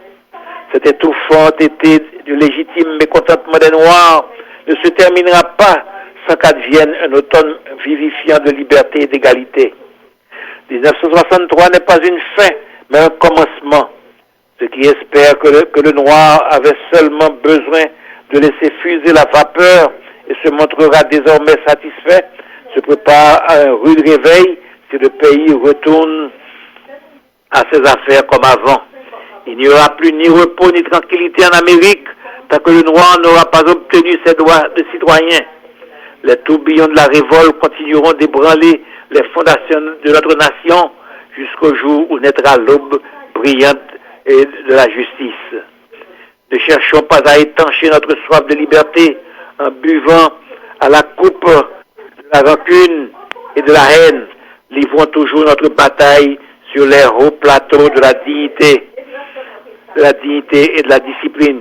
Il ne faut pas que notre revendication créatrice dégénère en violence physique. Encore et encore, il faut nous dresser sur la hauteur majestueuse où nous opposerons les forces de l'âme à la force matérielle. Nous ne pourrons jamais être satisfaits tant que nos corps recrues de la fatigue du voyage ne trouveront pas un abri dans les motels des grandes routes ou les hôtels des villes. Nous ne pourrons jamais être satisfaits tant que la liberté de mouvement du noir ne lui permettra guère que d'aller d'un petit ghetto à un ghetto plus grand. Nous ne pourrons jamais être satisfaits tant que nos enfants seront dépouillés de leur identité et privés de leur dignité par des pancartes qui indiquent « Seuls les Blancs sont admis ». Nous ne pourrons être satisfaits tant qu'un noir du Mississippi ne pourra pas voter et qu'un noir de New York croira qu'il n'a aucune raison de voter. Non, nous ne sommes pas satisfaits et nous ne serons pas satisfaits tant que le droit ne jaillira pas comme les eaux de la justice, comme un torrent intérissable. Je rêve qu'un jour, sur les rouges collines de Géorgie, les fils des anciens esclaves et les fils des anciens propriétaires d'esclaves pourront s'asseoir ensemble à la table de la fraternité. Je rêve qu'un jour, l'État du Mississippi lui-même, tout brûlant des feux de l'injustice, tout brûlant des feux de l'oppression, se transformera en oasis de liberté et de justice. Je rêve que mes 4 petits-enfants vivront un jour dans un pays où on ne les jugera pas à la couleur de leur peau, mais à la nature de leur caractère. Je fais aujourd'hui un rêve. Je rêve qu'un jour, même en Alabama, où le racisme est vicieux, où le gouverneur a la bouche pleine des mots interposition et nullification, un jour, justement, en Alabama, les petites filles et petits garçons noirs, les petites filles et petits garçons blancs pourront tous se prendre par la main comme frères et sœurs. Je fais aujourd'hui un rêve. Avec une telle foi, nous serons capables de travailler ensemble, de prier ensemble, de lutter ensemble, d'aller en prison ensemble, de nous dresser ensemble pour la liberté, en sachant que nous serons libres un jour. Ainsi que résonne la liberté depuis les prodigieux sommets du New Hampshire, qu'elle résonne depuis les puissantes montagnes de l'État de New York, qu'elle résonne depuis les routes Allegheny de Pennsylvanie, qu'elle résonne depuis les sommets neigeux des Rocheuses du Colorado, qu'elle résonne depuis les pentes capricieuses de la Californie, mais cela ne suffit pas. Qu'elle résonne la Stone Mountain de Géorgie, qu'elle résonne depuis la Lookout Mountain de Tennessee, qu'elle résonne depuis chaque colline et chaque butte du Mississippi, et qu'elle résonne du flanc de chaque montagne. Quand nous ferons en sorte que la liberté puisse sonner, quand nous la laisserons carillonner depuis chaque village et chaque hameau, depuis chaque État et chaque cité, nous pourrons hâter la venue du jour où tous les enfants de Dieu, les noirs et les blancs, les juifs et les gentils, les catholiques et les protestants, pourront se tenir par la main et chanter les paroles du vieux négo spirituel. Libre enfin, merci Dieu Tout-Puissant, nous voilà libres enfin. Donc, c'était quelques tranches du discours prononcé par le docteur Martin Luther King le 28 août 1963, un discours qui reste une page émouvante, une page éternelle dans l'histoire de cette Amérique, des États-Unis d'Amérique. Professeur Martin Luther King avait dit I have a dream, j'ai un rêve. Est-ce que on vit encore dans un rêve, ou du moins est-ce que ce rêve-là deviendra une réalité un jour? Bon, oui, c'est certain que à certains égards, il y a un rêve brisé, mais il y a des réalisations immenses qui ont été faites et sur le plan politique, économique, social et culturel au bénéfice des Noirs. Ils peuvent voter. Et sur le plan de l'éducation, vous savez que l'éducation est le facteur dominant dans l'évolution d'une société. Par exemple, si vous êtes un expert en électronique, la compagnie ne regarde plus la couleur de votre peau, mais la capacité dont vous disposez qui lui permettra de faire de l'argent. Donc, vous serez employé. Donc, il faut qu'il continue à aller à l'école, comme Bogart Dubois mettait l'accent sur l'éducation. Sur l'éducation, il faut poursuivre dans cette voie pour accélérer la libération de l'Amérique du tréteau du racisme. Nous savons qu'il y a certains reculs ont été opérés depuis l'avènement au pouvoir de cet homme qui va dire adieu à l'Amérique bientôt, parce que justement le racisme institutionnel avait fait du chemin. Et vous voyez avec quelle horreur et quelle brutalité ces partisans ont donné l'assaut au Capitole, au Congrès américain. Donc, mais on ne peut pas arrêter la marche de l'histoire. Professeur, pendant que je vous trouve, et parlant de Donald Trump, quelle est la stratégie politique en arrière de la deuxième destitution de Donald Trump, la deuxième tentative de destitution de Donald Trump? Quelle est la stratégie politique des démocrates? La stratégie c'est que Donald Trump a encore des ambitions politiques. Il se prépare de se présenter aux élections présidentielles de 2024 et de participer contre des gens, des républicains qui soutenaient les démocrates et Joe Biden en particulier.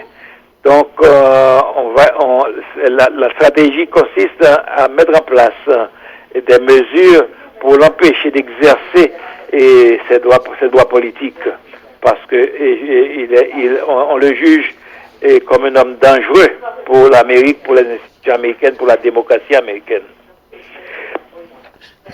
Pour professeur, l'assaut au Capitole, quand on dit qu'il y a des policiers et des militaires au cœur de cette violence et qui sont des complices, qu'est-ce que vous en pensez? Bon, on ne peut pas arriver à une conclusion définitive, mais il y a des palabres concernant même certains congressmen qui indiquaient donner certaines directions à cette mob-là qui a donné l'assaut et qui avait pénétré au sein du Capitole. Donc, il y a aussi un certain laxisme de la part des services de sécurité, parce que depuis 3 jours, ils avaient été alertés qu'il y a une possibilité que le Capitole serait déjà considéré comme une cible.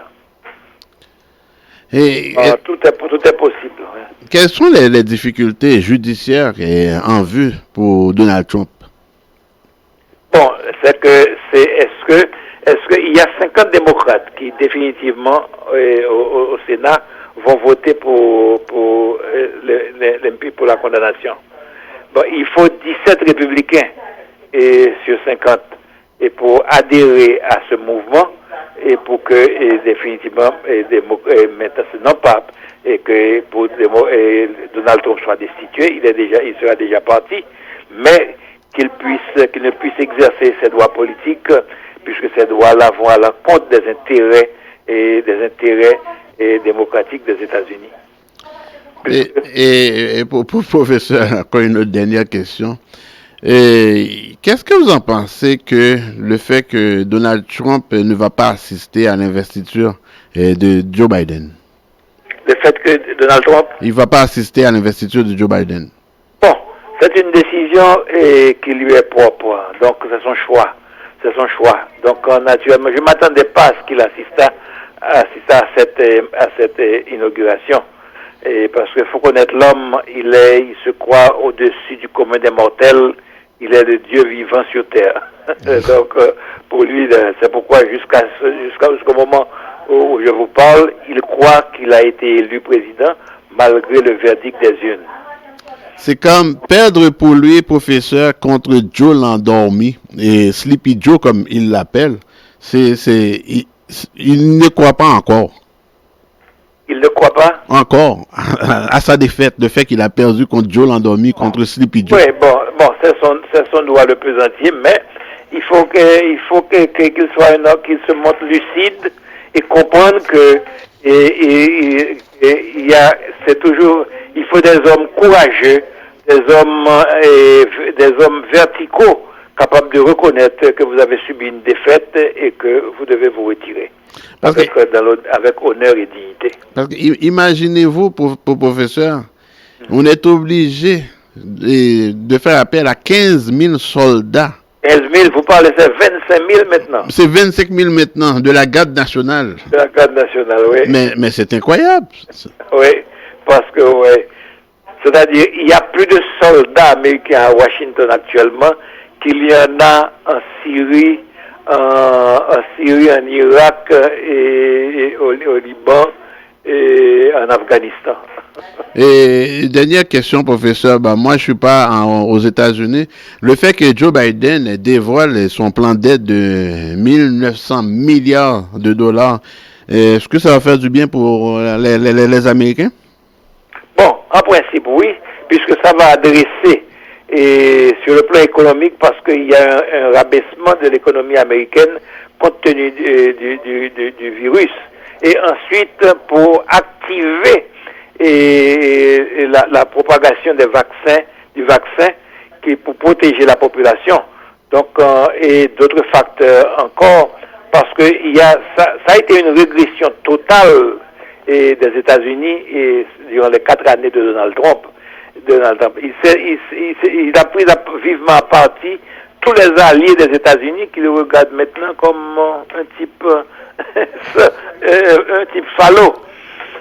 Et ensuite, il faut restaurer le prestige des États-Unis et il faut relancer le pays dans la voie de la démocratie. Il faut créer une certaine rétablir le sentiment de la fraternité, de l'harmonie sociale aux États-Unis qui a été réellement brisé par Donald Trump. Et par rapport à l'harmonie sociale, et je pense que dès que Joe Biden sera au pouvoir, il l'a dit même par décret, et il va combattre la justice sociale et raciale, la lutte contre la COVID-19, et puis la lutte contre l'environnement, et puis la relance économique. Oui. Souhaitons qu'il tienne parole et qu'il trouve les moyens de sa politique, qu'il ne rencontre pas une opposition farouche au Congrès. Parce que les républicains sont encore forts, il y a 50 sénateurs républicains.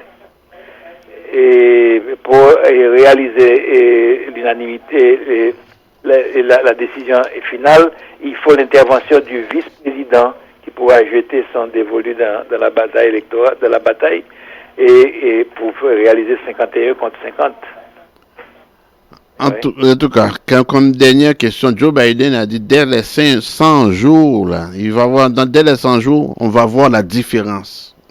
Oui, déjà la différence se prononce dans le choix de ses coéquipiers en termes sur le plan sexe, un homme important de femmes, un homme important de femmes noires, un homme important de noirs à des postes élevés de l'administration publique, et des hommes qui se sont distingués par leurs compétences au préalable au service de l'administration américaine. Donc nous souhaitons qu'il puisse être admis et à recevoir la coopération nécessaire pour agir en conséquence pour le bien des États-Unis.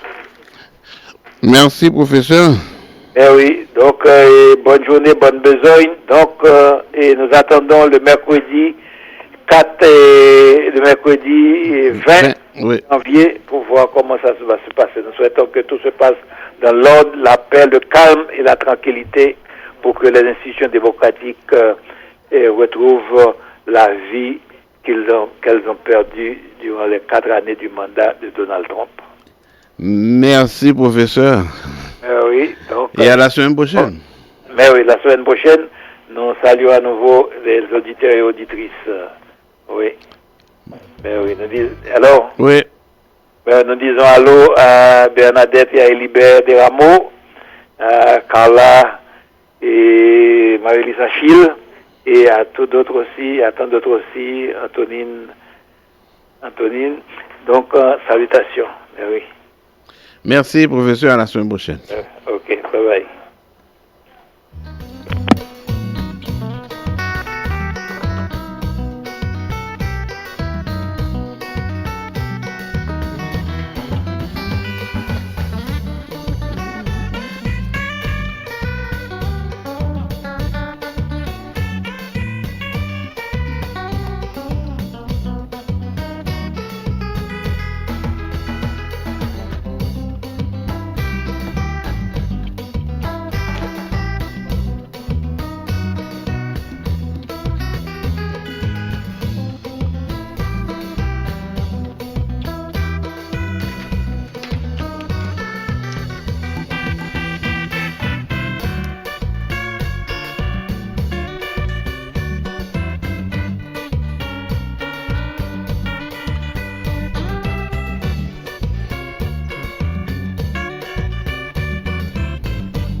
On s'en va directement à Miami, en Haïti, je veux dire, avec le docteur Jean-Yves Pierre, avec sa chronique habituelle, la santé, c'est richesse. La santé, c'est richesse avec... Là, ça devrait jouer là maintenant. Boy. Un petit problème technique encore une fois. Salut aux auditrices et auditeurs de la radio Vertière, particulièrement les fans de la rubrique La santé c'est richesse. Une rubrique patronnée par Mon Argent Mon Comptable, le cabinet comptable de monsieur Jean-Gary Cadet, comptable professionnel agréé pour tous vos besoins en comptabilité, fiscalité et impôts. Montréal, Québec, téléphone 514 605 62 24. Également patronné par Jean Vonvon Life and Wellness, le magasin en ligne de suppléments et de médicaments naturels au service des Haïtiens d'Haïti et de l'étranger. Téléphone 1-800-910-3532, site web www.jeanvonvonpharma.com. La santé c'est richesse vous est présentée par Dr Jean-Yves Pierre, docteur en médecine chinoise et acupuncture, ingénieur agronome, avec la collaboration de Hérodia Lazare et Rose Ivan Pierre. Aujourd'hui, nous allons vous parler de l'aubergine. D'abord, pour la santé du cœur, riche en potassium, l'aubergine contient aussi des flavonoïdes qui réduisent le niveau de mauvais cholestérol et augmente le niveau de bon cholestérol dans le sang.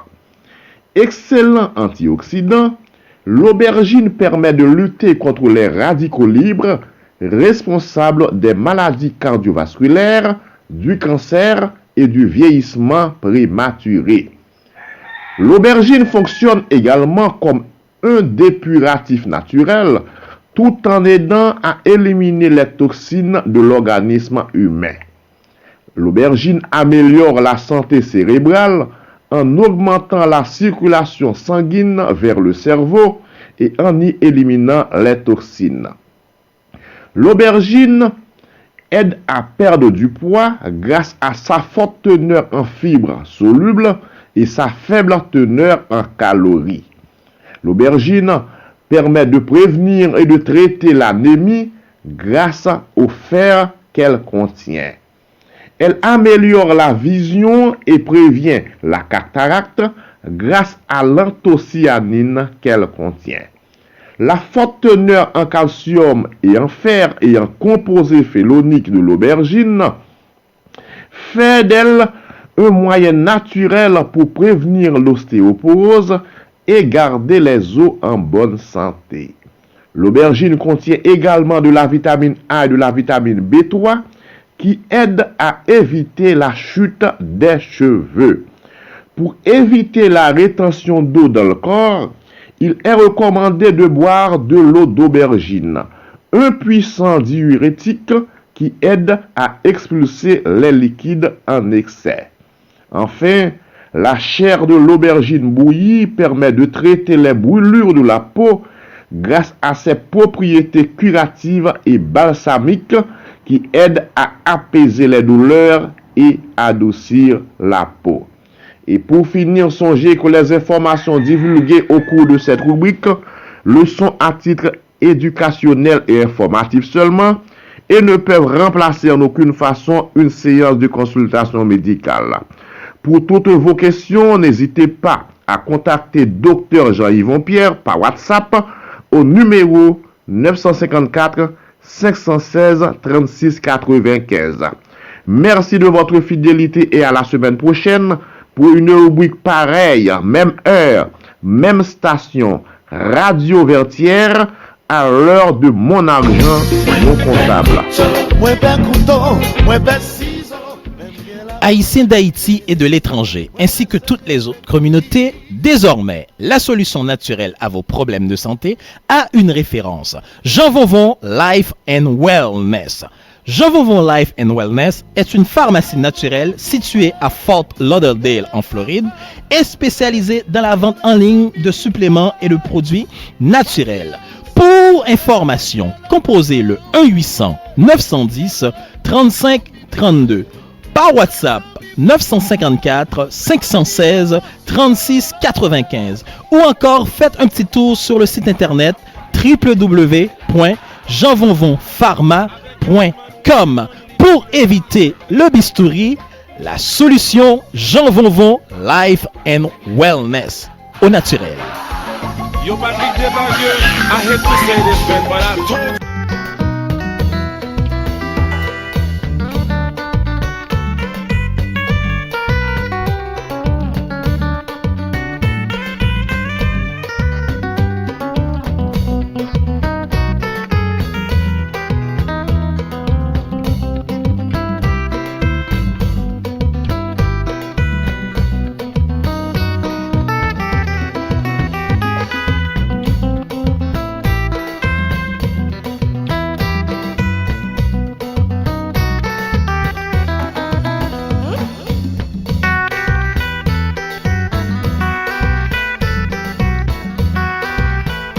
Oui, de retour sur les ondes de la Radio Vertière, en compagnie de M. Vladimir Jolin. Bonjour, Vladimir.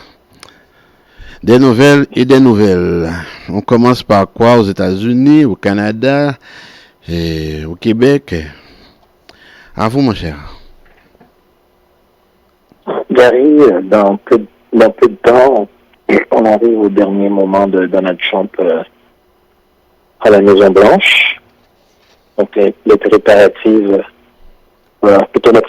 sont en train d'être mis en place. Par contre, Washington, pour une fois de son histoire, a été pratiquement un peu comme le Québec en grève. Les murs calfeutrés, désertés. On a même arrêté un homme qui était lourdement armé pas loin de la Maison-Blanche. Donc, les gens sont sur le qui-vive.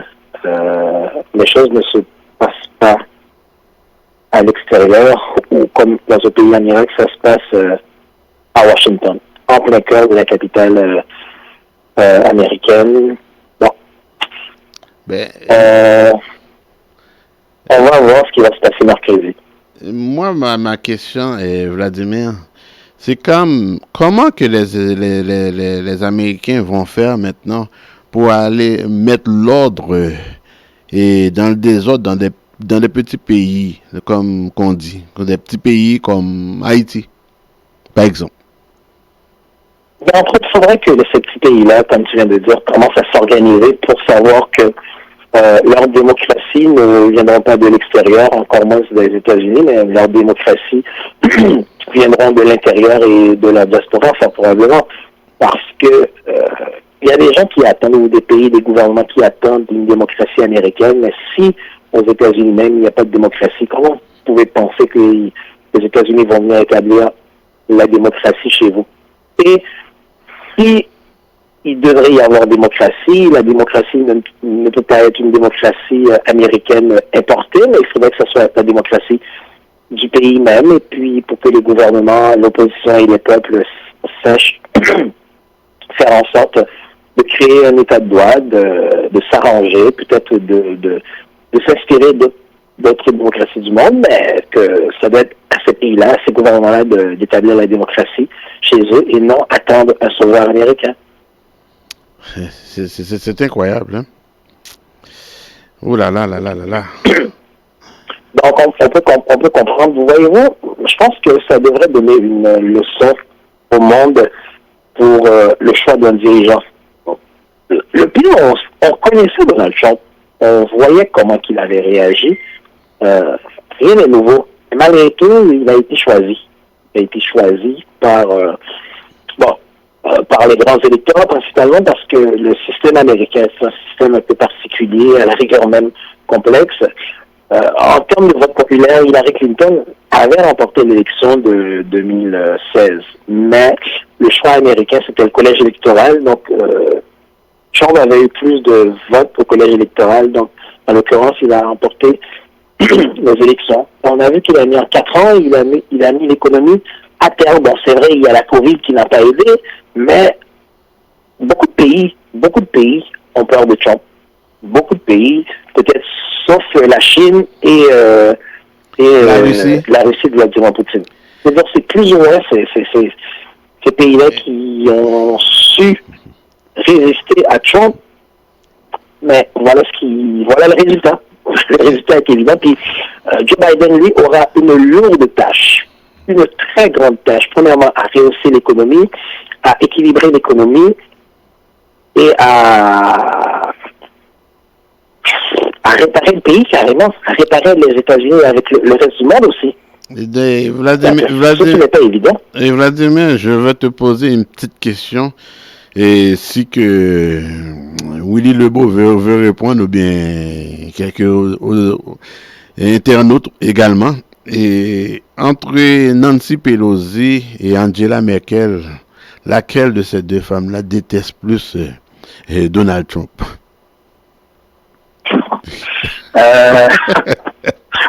Poser la question, c'est y répondre. Je pense que... Non, les deux, on sait que les deux détestent Donald Trump. Mais entre les deux, je veux dire, on ne sait pas qui. Je pense que vu que Pelosi est américaine, l'impact de Pelosi peut-être risque d'être un peu plus direct parce que les États-Unis, Pelosi est à quelques mètres seulement de la Maison Blanche.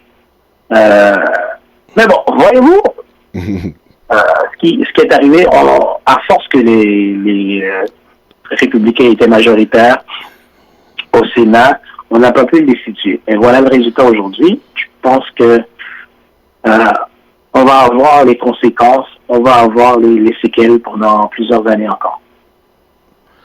Mais c'est incroyable, hein?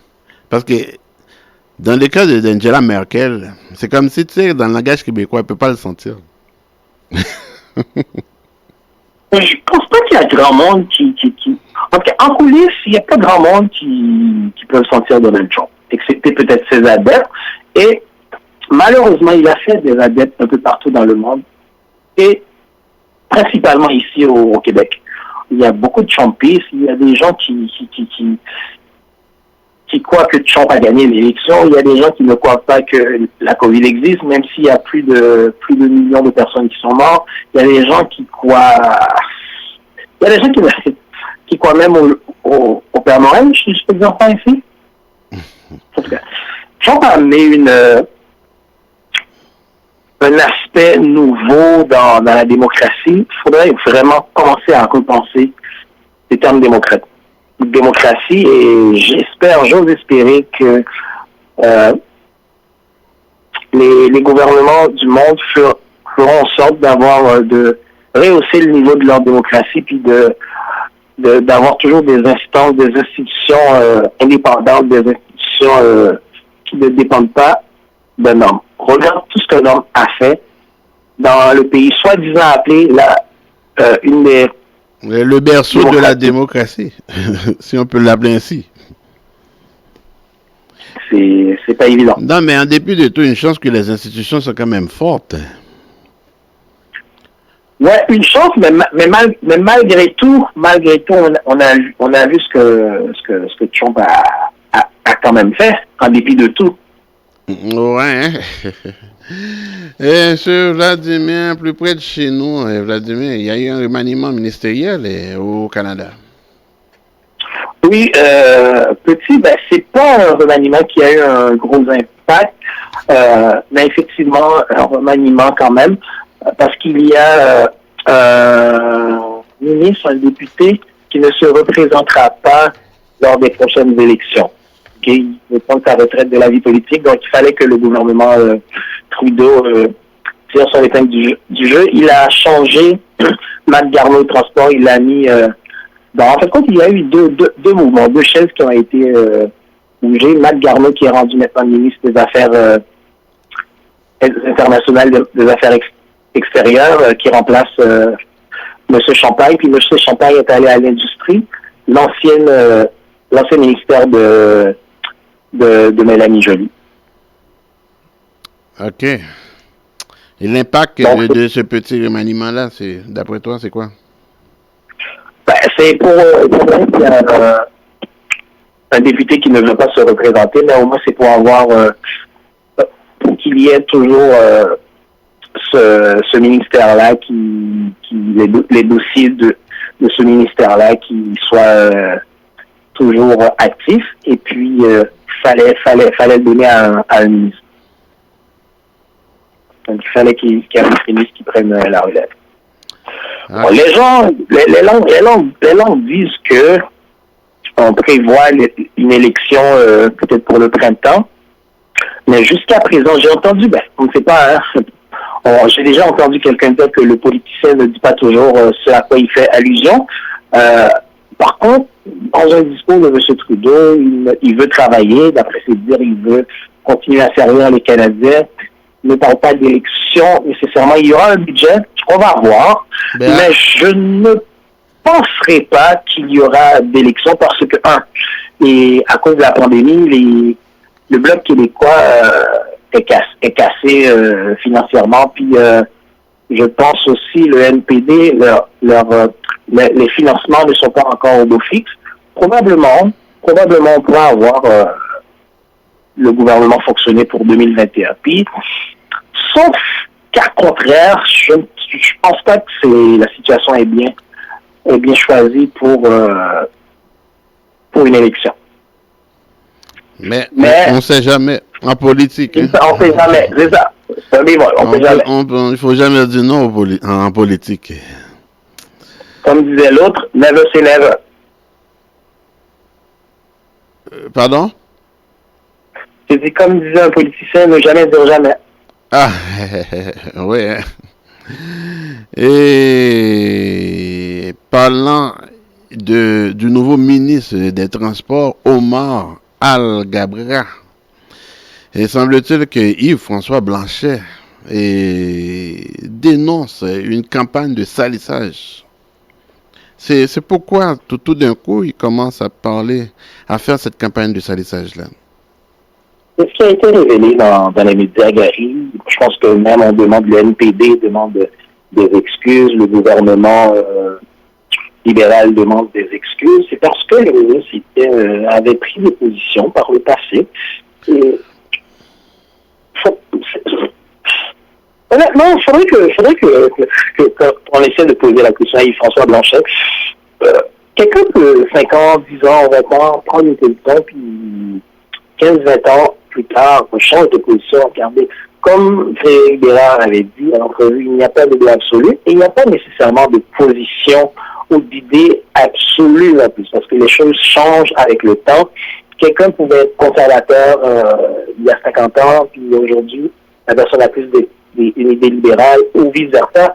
Je pense que, je ne sais pas, honnêtement, je ne sais pas, faudrait poser il y a peut-être en ce moment M. Yves-François Blanchet qui pourrait répondre à ce qu'il avait dit. Et M. Legault, concernant le vaccin, a décidé concernant la deuxième dose, de passer de 42 jours à 90 jours. Est-ce un choix politique ou économique? Peut-être un peu les deux. Je ne suis pas scientifique, mais d'après ce que même François Legault essaie de suivre la science, d'après ce que dit la science, peut-être pour voir l'effet, l'efficacité de la deuxième dose, ça prendra un petit peu plus de temps afin que la première dose fasse effet. Donc, c'est une question scientifique, à la rigueur même économique, hein, parce que rendu là, tout est économique dans ce monde-là, dans le monde où l'on vit. On peut comprendre que même si on parle de couvre-feu, mais l'économie doit toujours rouler, doit toujours fonctionner. Puis ce n'est pas évident. Moi, en ce moment, je n'aimerais pas être à la place d'un chef d'État ou d'un chef de gouvernement. Toutes décisions prises seront pas juste critiquées, mais il faut prendre des décisions en fonction du gouvernement, en fonction de l'économie plutôt, en fonction de la santé publique, en fonction de plein de facteurs. Mais principalement, l'économie joue un rôle ultra important. Et parlant de l'économie, Vladimir, quel est le risque économique calculé en laissant les écoles primaires ouvertes? Bon, vu qu'on avait dit que les enfants étaient moins affectés ou réagissaient un peu mieux, je ne sais pas si c'est à cause de ça, parce qu'on avait vu au début de la pandémie, ça affectait surtout les personnes âgées, les personnes de 60 ans et plus. Donc, on avait un peu peur pour ces groupes d'âge-là. À l'automne dernier, ça commençait à être les jeunes adultes qui étaient frappés, donc les gens de 30, 40, même 25 ans, et un peu plus jeunes. On avait un peu peur. Donc, on dit pour les enfants, leur système immunitaire sont encore en train de développer. Peut-être qu'ils seront peut-être moins réactifs à la COVID. Donc, c'est peut-être à cause de cela que François Legault prenne cette décision. Mais surtout aussi, un enfant n'apprend pas comme un jeune adulte. Comme un jeune. La technologie avec les enfants qui apprennent en mode d'apprentissage, ce n'est pas évident. Puis je peux comprendre pour bien former, pour que l'enfant soit éduqué de la bonne façon, il faut que l'enseignant et l'étudiant ou l'élève soient sur place. Et chose qui est peut-être un peu différent avec les adolescents, les étudiants du secondaire ou du cégep, qui connaissent un peu mieux les outils technologiques, qui peuvent avoir peut-être une meilleure concentration. Tandis qu'un enfant a besoin de toute sa concentration, de faire refaire, et pour que la matière soit acquise. Et Vladimir, et 2 vols d'Air Transat en provenance d'Haïti, bourrés de cas de Covid-19, et on cherche ces articles-là du Journal de Montréal, on ne trouve plus ces articles-là. J'ai vu passer un titre intitulé, comme tu viens de le dire, semblerait-il qu'il y aurait des avions d'Air Transat en provenance d'Haïti qui étaient affectés de COVID, mais tout de suite, le journal a effacé l'article en question. S'agit-il d'une erreur? S'agit-il de sensationnalisme? On ne sait pas encore. On n'a pas pu entrer en contact avec le journaliste en question. Puis on peut faire de telles déclarations? Est-ce que c'est la santé publique au retour que les gens ont été affectés. Puis, on ne le sait pas. Puis on ne peut pas dire nécessairement c'est la provenance vient d'Haïti. Peut-être que la provenance pourrait venir du Québec même, ok? Oui, de Québec à Haïti. C'est peut-être ça que le Journal de Montréal a pu constater, et puis on a vu qu'ils n'ont pas suffisamment de preuves pour faire une telle déclaration. Ils ont enlevé l'article, mais n'empêche que le titre est toujours sur le net et sur les réseaux sociaux. Vladimir, autre question, il y a un célèbre économiste français, Thomas Piketty, qui a dit au minimum, je sais que ça va t'intéresser, la France devrait rembourser plus de 28 milliards de dollars américains à Haïti, en date d'aujourd'hui. Ça veut dire que c'est 3 fois le PIB d'Haïti. C'est ça que ça veut dire. Est-ce que tu peux répéter le montant? Plus de 28 milliards de dollars. Ça veut dire 3 fois le PIB d'Haïti. Ça veut dire le PIB d'Haïti, c'est à peu près 9,5 milliards de dollars. Dernièrement, j'étais carrément en maudit contre toi quand j'avais sorti à peu près une déclaration. Je pense que l'économiste en question vient de me donner raison et de donner raison surtout à ce que les spécialistes disent. Entre autres, il y a un professeur de l'Université de Sherbrooke, Frédéric, je crois, Le Glenec, qui en parle. C'est quelqu'un que je souhaite que Radio-Versia invite, surtout pour le mois prochain, pour le mois de l'histoire des Noirs, pour venir parler de ça. Mais il faut cesser de parler de dette morale, de ci, puis de ça. Ça prend un dédommagement que la France doit faire à l'égard d'Haïti pour la dette de l'indépendance. Puis, jusqu'à présent, Haïti subit les soubresauts. Puis, ça ne devrait pas juste être la France. Les États-Unis devraient aussi rembourser à Haïti pour son occupation d'environ d'un peu plus de 15 ans. OK? Donc, ce n'est pas une chose. Je pense qu'il y a des lois internationales qui pourraient faire en sorte, faut traduire ces pays-là devant le tribunal pénal international, parce que ça, c'est du domaine pénal. Puis je pense que c'est ce qu'il faudrait faire. Et puis, avant de terminer, Vladimir, quand même, c'est 11 ans du tremblement de terre en Haïti. Une petite chose à raconter, une petite histoire? Bon, je pense que dernièrement, on en a parlé en long et en large de ça, mais 11 ans plus tard, Haïti n'a pas fait de grands pas. Et c'est pour ça que je ne vais pas juste rester à faire des déclarations sur Haïti, mais je me sentirais mieux quand je poserais des questions au président actuel, à Jovenel Moïse, ainsi qu'à j'ai pas dit où, j'ai dit ainsi qu'à son premier ministre, M. Jout. Donc, ce sont ces gens-là, c'est l'exécutif, entre autres, qui a des réponses et qui pourront répondre à des questions sensées qu'on pourrait leur poser. Si on revient, et Vladimir, concernant l'économiste en question, est-ce que 28 milliards, 3 fois le PIB d'Haïti en date d'aujourd'hui, est-ce que c'est correct quand même? Mais Aristide avait demandé 21 milliards de dollars, non? Ouais, 21 milliards, puis ça fait combien de temps? Mettons, Aristide a demandé ça en 2003-2004. Là, on est rendu 15 ans plus tard. Avec les intérêts, ça fait même pas 28 milliards de dollars. Mais personnellement, je demanderais plutôt 28 milliards d'euros, peut-être qu'il non de dollars. Américains. Oui, hein, pourquoi pas? Pourquoi en dollars américains? Je me posais cette question-là, honnêtement. Peut-être que, étant donné que l'unité monétaire plus facilement acceptable ou plus facilement convertible est le dollar américain, peut-être en fonction de ça, mais il faut tenir compte aussi de toute autre chose. Moi, je demanderais l'équivalent en euros de préférence. Monsieur Vladimir, c'est le mot de la fin, comme d'habitude, des salutations, Vladimir.